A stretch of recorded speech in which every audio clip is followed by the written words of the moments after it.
Minecraft is a game full of limitless possibilities, which generally is a good thing, but with those possibilities also comes endless potential for hackers to exploit other players. And no, I'm not talking about players who fly and walk on water to win at PvP, or players who use X-ray texture packs to make mining on servers a piece of cake. Although these players have become infamously known as hackers in the Minecraft community, they are a far cry from the masterminds I'm talking about today. The real hackers are people who find ways to make money or gain personal information through Minecraft's game code. As Minecraft is a game that is connected to the internet, there will inevitably be people like this. In early 2017, Adam Mudd was arrested for having created an extremely damaging computer virus, the titanium stressor software. In 2013, when he was just a British 16-year-old developing the malware in the comfort of his own bedroom. As a student who studied computer science, Adam was naturally gifted at creating deadly viruses and malware that could be sold at extremely high prices. Over the course of 2.5 years from early 2013 to late 2015, the hacker sold his titanium stressor software to dozens of other hackers looking to create damage all across the board, making almost 400,000 English pounds for his talents. As it turned out, Adam's titanium stressor software targeted not only Minecraft accounts and infrastructure, but other big-name games and gaming companies that give the option for online accounts such as RuneScape and Xbox Live. When taking a look at the number of Minecraft and Xbox accounts that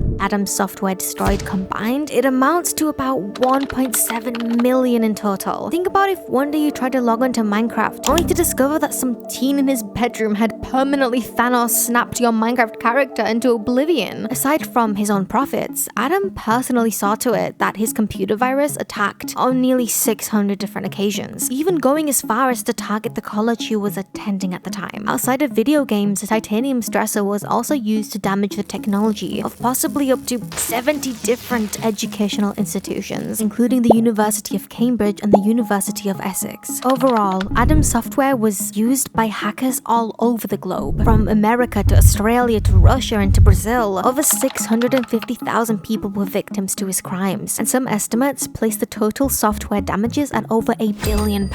Adam himself considered it a very serious business, commenting on the fact that none of this was a game. He wasn't in this for the fun of it, or even for revenge, but out of an unbridled desire to make the big bucks and to build a reputation within the gaming community. Adam was naturally sentenced to 2 years in prison for his crimes, getting a lighter sentence because he was so young at the time. So, if the unthinkable did happen to your Minecraft account 6 years ago, you now know why. Sometimes when people commit cybercrimes, things spiral a little bit more out of control than they would have hoped. This was the shocking reality of the creators of the Mirai botnet, a super infamous bit of malware that turns any data it touches into an army of internet bots that can be manipulated remotely and can create an overwhelming amount of online traffic, also known as zombies by software developers. This super deadly bit of malware that infects smart devices was responsible for the crashing of several prominent websites back in 2016, including big websites such as Twitter, Netflix, and Reddit, along with causing technical issues for DIN, a super important company that provides support for like the entire internet. With the 2016 United States election just around the bend at the time of the malware's attack, many people speculated that the Mirai botnet was created by a foreign country to somehow try to manipulate the election behind the scenes. But this couldn't be any further from the truth. Come to find out, the creators of the Mirai botnet, first names Paras, Dalton, and Josiah, were nothing more than college-aged men looking to target the software at Minecraft servers. Their plan was super simple. They would use the Mirai botnet to hack into popular Minecraft servers, overwhelm them with bot traffic, causing the servers to crash. Then, naturally, the players would hop onto the server that was owned by the creators of the malware, because it was one of the only servers that wasn't crashing, bringing the creators more players on the server who would in turn spend more money on their Minecraft products. This is almost cartoonishly devilish in comparison to what some people thought was happening, but to their credit, they did manage to successfully hack into a few 100,000 devices with their botnet. Unfortunately, the creators got a little bit carried away with their software because they decided it would be a good idea to sell their malware to cybercriminals with, let's just say, bigger agendas than a Minecraft server scandal. According to the FBI, the creators of the Mirai botnet had no idea just how powerful the monstrosity that they had created really was. The Mirai botnet caused an unprecedented damage to websites across the world. To be fair, they did originally sell the Mirai botnet to criminals as a threat to companies that, should they not be paid by the companies, they would continue to distribute the virus. What if I told you that there was a redemption arc in this entire situation? When confronted by the FBI FBI for their cybercrimes, Harass, Dalton, and Josiah pled guilty. And instead of the 3 developers having to face jail time, they were actually given 62 weeks of community service, along with a 5-year probation sentence. Not to mention over $100,000 in fines, all because they actually helped the FBI gather information on other cybercrimes and was super compliant about the whole thing.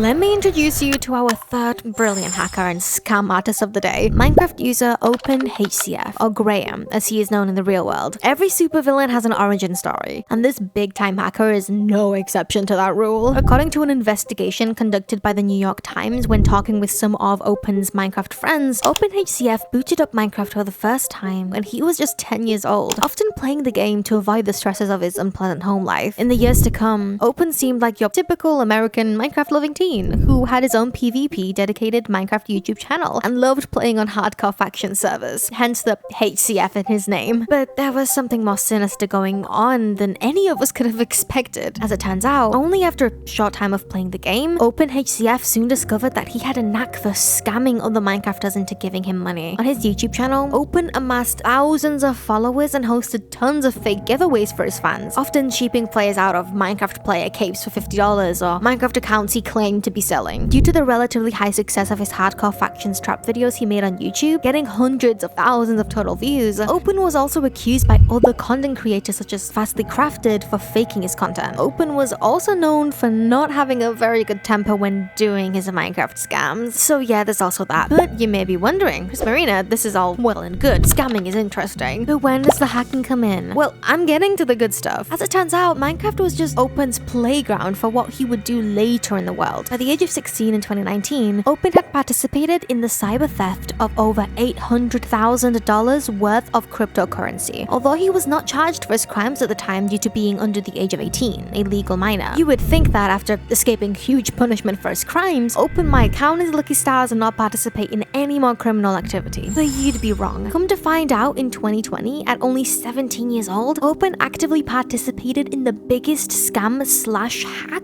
of his entire life that brought Twitter to its knees. With 2 other accomplices, Open masterminded a plan that ultimately led to the hacking of 130 Twitter accounts of big-named people such as Elon Musk, Barack Obama, Bill Gates, and Kanye West, which was extra impressive because the Twitter accounts of famous people generally require a 2-step verification process. Open and company posted dozens of tweets peddling a Bitcoin scam that several people fell for, dealing with potential sums of money once again in the hundreds of thousands of dollars. Nobody took too kindly to Open's scheme, so he was arrested in 2020 and sentenced to 3 years in prison and 3 years of probation as part of a plea bargain on 30 felony charges. Lesson learned: